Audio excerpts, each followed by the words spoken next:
రాష్ట్ర హైకోర్టు మరియు జిల్లా న్యాయ సేవ అధికార సంస్థ ఆదేశాల మేరకు హెల్మెట్ ధరించడం ప్రమాదాలు అరికడదామనే నినాదంతో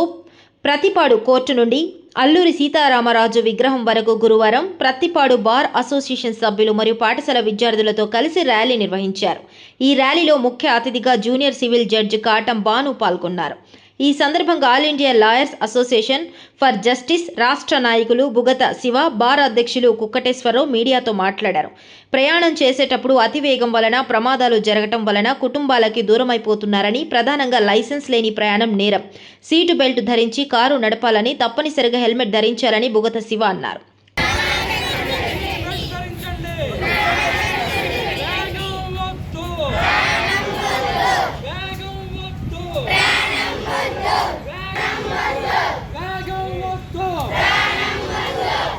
కాబట్టి కుటుంబంలో యజమాని ప్రతి వ్యక్తి కూడా కుటుంబాన్ని పోషించాలంటే ప్రయాణం చేసేటప్పుడు వారి ప్రయాణంలో హెల్మెట్ ధరించి ప్రయాణం చేసినట్లయితే తనకు రక్షణగా ఉంటాడు, అదేవిధంగా కుటుంబాన్ని కూడా రక్షిస్తూ ఉంటాడని ఈ భద్రతా నియమాల్లో భాగంగా ప్రతి మనిషి కూడా హెల్మెట్ ధరించి సీట్ బెల్ట్ పెట్టుకొని ప్రయాణం చేసినట్లయితే నివారణ చేయవచ్చని ప్రమాదాలని నేను సభాముఖంగా తెలియదు. రాష్ట్ర హైకోర్టు ఆదేశాల మేరకు, జిల్లా న్యాయ సేవాధికార సంస్థ ఆదేశాల మేరకు ఈ నెల 1వ తారీఖు నుంచి ఈ నెల 30వ తారీఖు వరకు రోడ్డు భద్రతా వారోత్సవాల సందర్భంగా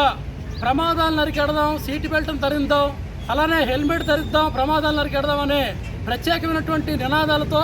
రాష్ట్ర హైకోర్టు ఆదేశాల మేరకు మేము ఈరోజు మానవ హారం ఏర్పాటు చేయడం జరిగింది ప్రతిపాడులోని. దీనివల్ల ప్రమాదాలను అరికట్టడం వల్ల, ప్రమాదాలు జరగడం వల్ల వాళ్ళ కుటుంబాలకి తీరని శోకం జరుగుతుందని, అతివేగం వల్ల వాళ్ళ కుటుంబాలు మనుషులు కోల్పోతారని, ప్రమాదాల వల్ల అనేక నష్టాలు ఉన్నాయని చెప్పి మేము భావిస్తూ